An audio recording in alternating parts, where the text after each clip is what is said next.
we're going to continue our quarterback battles to know for spring practice. We did the Big Ten in Wednesday's episode because, as Thomas mentioned on the show, the best riddle to tell any Big Ten fan is, who's the best quarterback in the Big Ten? Watch their face scrunch up and watch them have no answers. That's how uncertain the situation is. But in the SEC, league that we said in yesterday's show probably has some of the more certain quarterback situations, there are a few of note. And I want to start with the same game, Bud, that you played yesterday.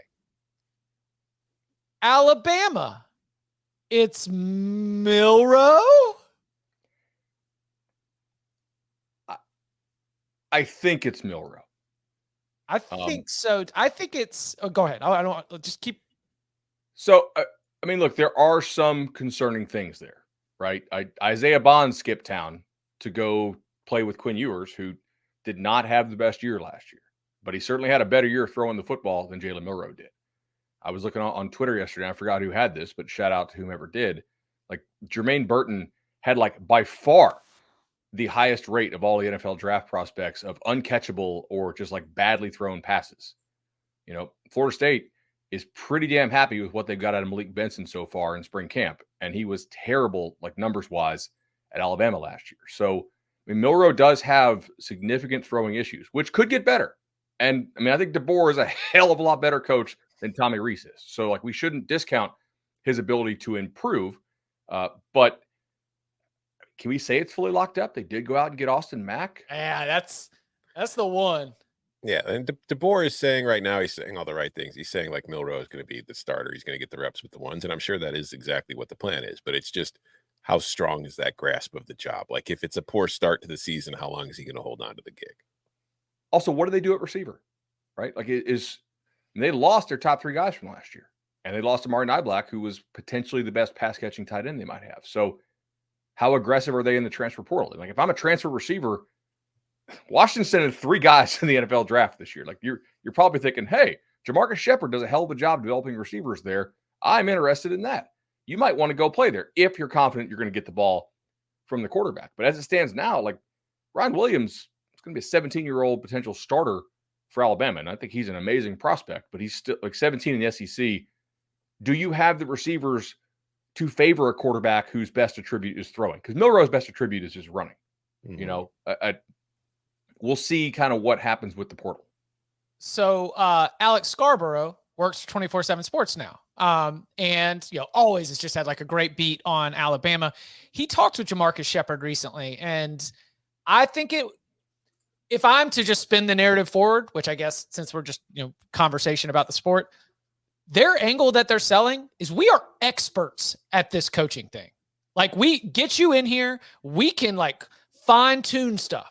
Can they fine tune Milroe? I don't know, but that's where, especially at wide receiver, I would not be surprised if we look up and we start to see players playing at a high level after full spring practice, full off season, you know, get into fall camp. By the time Alabama takes the field, even if I am not certain of what that depth chart looks like and who are going to be catching the passes, based on what we saw at Washington from Jamarcus Shepard and Kalen DeBoer, I kind of feel like that should be something that they're going to be okay at.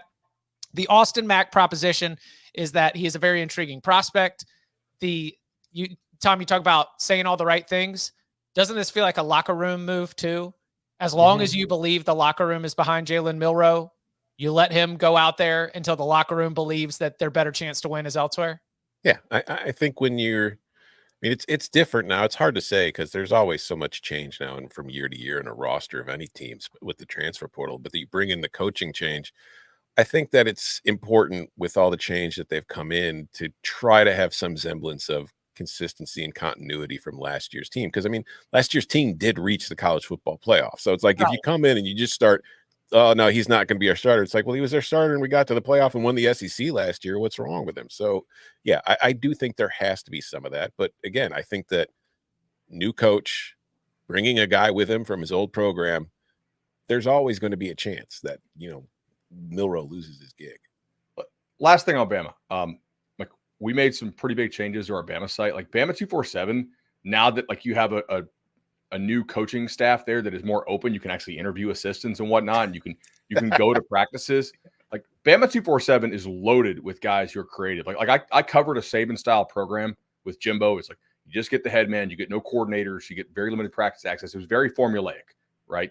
And you get some inside stuff, but it was, if you put too much of it out, you lose your inside stuff. Like Alex Scarborough, John Talty, Brett Greenberg, Cody Goodwin, Mike Rodak is like, that's a nice team at Bama 247 to have out there. Like now that they actually have opportunities to cover the program in a creative way and have like actual access to people. Yep. Great call there. All right. Arkansas. So Taylon Green from Boise State, and as I've said many times, I can put together one cut up and you can be like, wow. And I can put together another cut up and you can be like, oh no, very high ceiling and floor, very, very far apart. Jacoby Criswell, at one point, Mac Brown tried to trick us as though he was pushing Drake May for the starting job. I think that when he was KJ Jefferson's backup, you kind of felt like that was that stylistic fit offensively. And then Malachi Singleton, again, another wild card, younger player. Tom, do you have a good read on this one? I mean, Criswell's been there for years as KJ's backup. KJ leaves and they hit the portal to go get another QB. So, I mean, I think that it's not to say Criswell doesn't have a shot at the starting QB job. I think. Petrino. Oh my gosh, I'm so sorry. Petrino comes in. We might as well mention him as the fourth quarterback in the battle because this is like how big of a factor he plays in this discussion. But I think when you go in the portal and you bring in a QB, it gives you an indication of how confident you are about what you already currently have in the room. So I do look at Taylon Green, and he's not the same player as Jefferson. They're both like unique body types, and like Jefferson's like 6'2" and 240 pounds. Taylon Green's really tall and long, looks like a power forward more than anything. But I have always been kind of intrigued by Green since his start at Boise State. Like I see like a lot of potential in there, but as you mentioned, Chip, there's also a whole lot of, oh my God, what are you doing? The floor has been very low. If Bobby Petrino can kind of just raise that floor and get, just helped him tap into his overall potential, I think Green's got the best chance to win that starting job because I do think he has the highest ceiling of anybody in the room. I tend to agree. Arkansas's receivers last year were very disappointing. And that like they had some hype, and it was sort of that kind of preseason hype where it's like, man, this guy's really big and fast. I'm like, yeah, but is he good at playing receiver? And the answer overwhelmingly was no. But that doesn't mean that there's a permanence to that evaluation, right? There is some chance you can get better. A second year in the system might really help you. Arkansas actually returns their top 8 pass catchers from last year. So, and the offensive line, I don't think will take a big step back. I mean, I don't have great vibes from Arkansas right now. Like they've had some pretty notable recent decommitments, and Trey just does such a good job on Hog Sports. But in terms of like their receiver situation, I think just the continuity of bringing those guys back has to help them a little bit. I would lean Taylon Green, but like if there were betting odds on this, I would probably not be betting on this based on what I've read so far. All these guys can run though. Yep. Too. And I would expect QB run to continue to be an important part of this offense. All right, let's do 2 more sort of question propositions. The first one with a returning starter. Auburn is Peyton Thorne. I mean, are you rebuilding? Like, are you trying to get a better draft pick? Are you tanking? If you are, then yeah, Peyton Thorne is your starter in 2024. I mean, I think Peyton Thorne will be your starter after spring, but we've talked about it a lot. I think Auburn will be looking in that portal after spring to see who hits it, because I think that if you look at the actions they have taken, they didn't land any transfer quarterbacks, but there's been interest in transfer quarterbacks. So take Hugh Freeze's word that we believe in Peyton Thorne and Peyton Thorne's our guy at, face value. I'm not really sure who is going to become available. We talked about this yesterday with Michigan. I think a lot of the conversation applies even more so to Auburn. Auburn likes Peyton Thorne more than I do. Do they actually like Peyton Thorne? I don't know. To me, given Auburn's schedule, given where the roster is, Nick Saban's retirement changes this a little bit, because I do think there's some pressure to maybe get a dub over Alabama this year, although the game is in Tuscaloosa. But year 3 for Hugh Freeze is kind of be the prove it year, given like all the freshmen that they've just signed and kind of where those guys should be in their cycle. And Auburn clearly is not pushing in their chips so far in the transfer portal like an Ole Miss is. They've kept the powder pretty dry comparatively. So if I had to guess, I think they would stick with Peyton Thorne unless somebody comes available who's really good. The Memphis kid, Hennigan, is the one that I think a lot of people would point to. Oh, But, also like, Auburn, Memphis. Like, I mean, you could sell that. But people already made runs at him in the winter window, and he said no. So I don't know that he wants to go anywhere. Right? Hypothetical, we talked about Ohio State yesterday. If like a Devin Brown or a Lincoln Kienholz hit the portal, is Auburn going after them? Because Devin Brown strikes me as a Hugh Freeze QB. Ooh, yeah. Yeah, he's a little more mobile. Devin Brown is he's a year 3 guy? I think it's his 3rd year, yeah. Okay, so that part of the answer here would depend on what is Auburn's truthful opinion of Walker White, the freshman they just signed. And like, because if Devin Brown he'd have 2 years to play or 3? I believe 2, but I can't confirm that. Because there is some sort of like, politics, keeping everybody happy considerations here. Like workplace satisfaction matters. You can't take a guy who's too close in line to Walker White if you actually like Walker White. Do you think there's any arrogance within that staff in terms of believing what you need in order to be a successful offense? I mean, have they ever had elite quarterback play? That's kind of what I mean. Like, yeah, he was there for Chad Kelly. I know it was Bo Wallace first. Yeah. And then Chad Kelly. And to be fair, Chad Kelly is like one of the best CFL quarterbacks still to this day. Man's out here tearing it up north. And they had what's his name who went to the Titans, who for that level was extremely good. Malik Willis. Yeah, at Liberty. But I that's where I wonder if we look at that quarterback situation, we're like, man, you got to go out there. I wonder if Hugh Freeze and also maybe members of that staff are saying, no, we can work with this. We scheme it up. I don't need to have perfect accuracy if they're wide TF open. So, that's the arrogance might be a more negative word than what I'm going for. Maybe confidence would be something else. All right. One last SEC one. I think it's Blake Shapen at Mississippi State, right? Yeah. Yeah. I'm biased. I was never real high on Chris Parson, so I'm gonna say yes, it's Shapen. But I guess in theory, one of the either Shapen or the guy they just signed, Van Buren. Like in theory, one of those guys could win it, but I think it's Shapen. I think Shapen's fine. I think Shapen is fine to good. Mm-hmm. Yeah. And I think, too, like a lot of that offense will depend on the wide receiver talent you have as much as the quarterback talent. Because you need guys who can, run those routes and beat guys deep. Mm-hmm. Good point. Again, because Jeff Lebby, former Oklahoma offensive coordinator, taking over there as the Mississippi State head coach. So the battle to replace Drake May includes a AARP card holder in Max Johnson on his 3rd Power 5 school and his 6th year of college football, and a redshirt sophomore in Connor Harrell, who we saw against West Virginia in the bowl game with highs and lows, throughout that. He got a little bit banged up, and then once his mobility was cut, it was kind of, you lost your greatest strength, I think, there. Tom, how do you see that one playing out?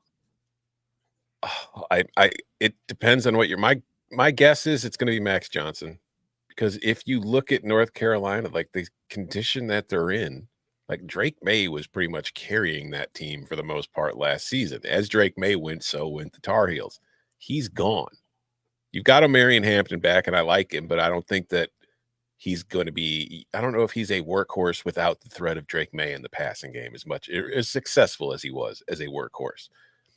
And I think if you're North Carolina, like I think Connor Harrell brings a much higher ceiling. Like I remember the first time when I was watching that bowl game and he took off and like he had speed, like when he just in acceleration that you just didn't see a lot of guys have at a quarterback. So I was like, oh, okay, this kid's got something there. He has to work obviously as a thrower, but I think you have a much higher floor at this point with Max Johnson because you still have to develop Harrell. So I think that based on Mac Brown's kind of situation with the Tar Heels in the future they're going to want the floor more than the ceiling in 2024. So I'm guessing Johnson will be the starter at the beginning of the year. Whether he finishes there, I don't know. I'm going to reserve my time. Like, I trust Chip on this. I can't wait for the Inside Carolina summer school. The offensive line concerns me quite a bit with how much they've lost. And Max Johnson gets hurt. Yeah. Mm-hmm.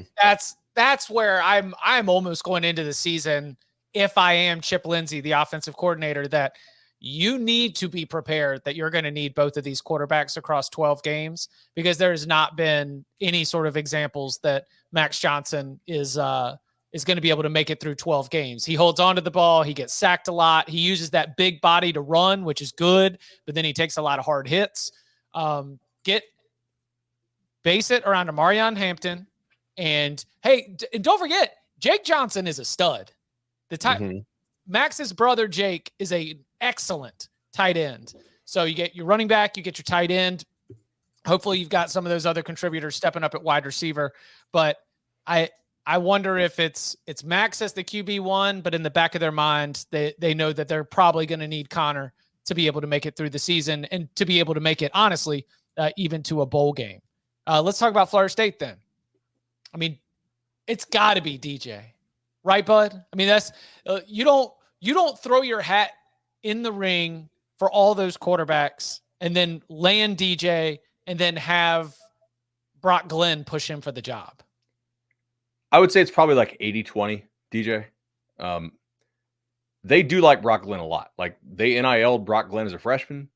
They kept Brock Glenn around, even after bringing DJ in. Like, he announced he had an NIL deal, I believe, as well on social media. So they were pretty impressed with some of the throws that he made against Georgia. Obviously, like, that bowl game was crazy, but he did throw a good number of dimes for a true freshman against a new UGA defense. So they like him. I think they've seen kind of what they have in DJ, which is just solid, like a good, solid college quarterback. And if you're doing it right and you have real NIL, most of the ACC does not. Like, you're kind of playing on easy mode. Like, he should be able, like, this is kind of a bridge year. I don't think this is a team that's going to, if they got into the playoff, I don't think most of us think they would like win the playoff, but if I had to guess at this point, I would say it's a strong DJ lean. Mm-hmm. I mean, you know exactly what you're going to get from DJU. So I think that there's a certainty there that's appealing. Yeah, I mean, like, big arm, not super mobile, not real accurate. Okay, Mm-hmm. But they've upgraded the speed. They're going to try and throw a lot of deep balls, and they'll probably get a lot of stops on defense. For Cal. Oh God, they're in the ACC. So you didn't mention Chandler Rogers in the doc. Is Chandler Rogers? Did he go there? Chandler Rogers had 29 touchdowns, 5 interceptions for North Texas last year. He is a redshirt senior on his last year of eligibility, and his arrival is a little bit problematic to Fernando Mendoza carrying over the progress that he had last year, because Mendoza takes the reins of the offense after you're going through like Ben Finley, Sam Jackson, and Mendoza, last 8 games, he's the starter, includes 3 straight wins to close the regular season to get the Bears to 6-6. And you're like, okay, we're building with the young guy. But then that staff goes out and they bring in Rodgers. I am weirdly fascinated by the Cal quarterback job when it comes to the ACC outlook. But again, all of those words are bananas. But I am very curious about that decision, because Rodgers, it seems to me, should be able to come in and win that job. But then that would be disappointing for all the progress that you had made with Mendoza over the last part of the year. I would assume that's a wide open race. Like, I think you bring in Chandler Rogers, sure, but are you promising Chandler Rogers anything?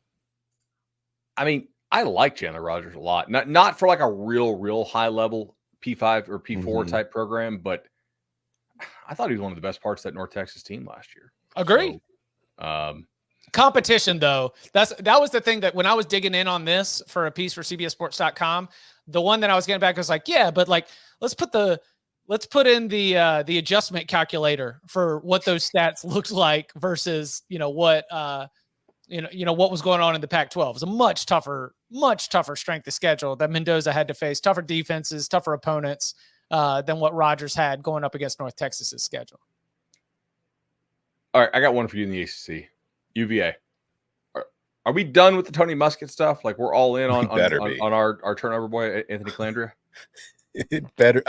It's got to be Calandria. He's electric. The whoopsie daisy king. He's just super fun. And if you're Virginia football, and you have a choice between a really, really fun guy who might make some mistakes or just Johnny, I don't know, fundamentals, whatever you want to call him, give me the exciting guy. Give me something to be excited about when I watch Virginia football this fall. How much does job security play into this? Like if you're Tony Elliott and you're trying to build for something long-term and you're trying to get to year 4 of your coaching tenure, can you actually afford to play Tony Muskett? I think Tony Muskett is a threat. I think it's just to remind Calandria, like, hey, bud, okay. Not every play is 4th and goal at the end of the game. Yeah. Right. That's like his presence on the roster is as a friendly reminder. Like I'm trying to figure out. The irony is one guy's named Muskett, but the other guy's the gunslinger. Look at that. Yeah, look at that. Anything else in the ACC that stands out? Pitt.